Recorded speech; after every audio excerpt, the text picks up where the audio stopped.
بسم اللہ الرحمن الرحیم۔ پہلا سوال یہ ہے کہ عام طور پر ہمارے ہاں بیان کیا جاتا ہے کہ جو اہل بیت کے ماننے والے ہیں اور شیعہ ہیں ان کے لیے فقط عقیدہ کافی ہے اور عمل کی ضرورت نہیں ہے۔ تو میں علامہ سید محمد تقی نقوی مدظل العالی کی خدمت میں درخواست کروں گا کہ آپ فرمائیں کہ یہ نظریہ کس حد تک درست ہے۔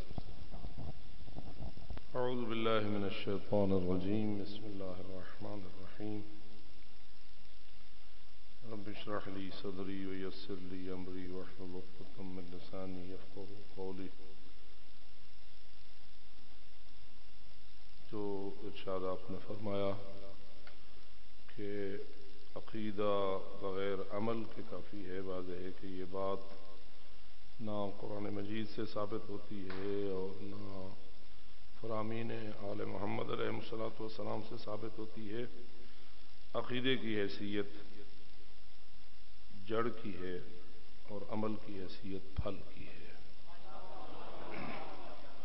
اس لیے جس طرح ایک وہ درخت کہ جس کی جڑ ہو اور اس کا کوئی پھل نہ ہو وہ بے فائدہ شمار ہوتا ہے، اسی طرح عقیدہ بغیر عمل کے بے فائدہ ہے۔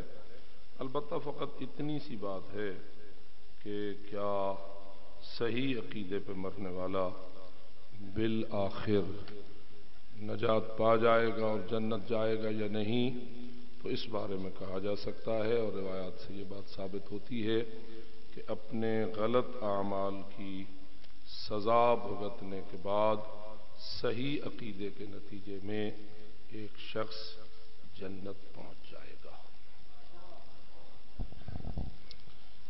اس سلسلے میں بعض رات لوگوں کو اگرچہ وہ سوال واضح ہے لیکن پھر بھی بعض لوگوں کو دھوکہ دینے کی کوشش کرتے ہیں۔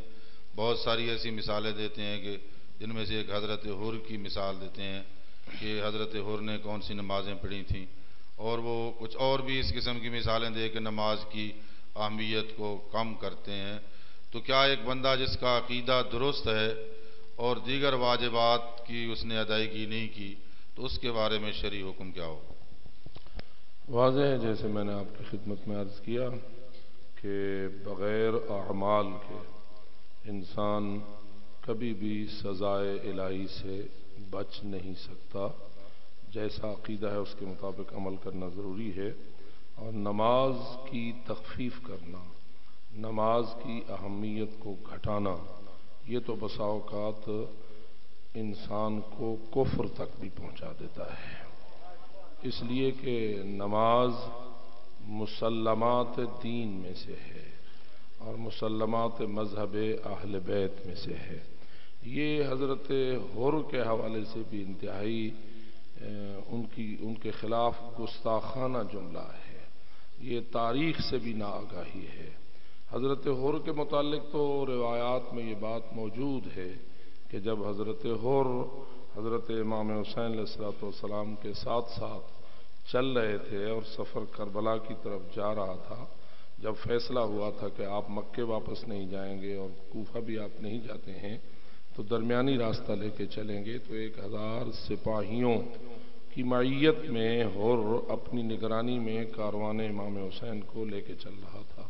روایت میں ہے کہ راستے میں نماز کا وقت ہوا، حضرت امام حسین علیہ السلام کا کاروان اترا، آپ نے نماز کی پابندی کی اور نماز کی جماعت کا قیام کا انتظام ہوا، تو حضرت نے اس وقت اپنا نمائندہ اور اپنا ایک قاصد حر کے پاس بھیجا اور فرمایا کہ حر، ہم نماز پڑھنا چاہتے ہیں، تیری مرضی آئے تو ہمارے ساتھ پڑھو اور تیری مرضی آئے تو علیحدہ پڑھو۔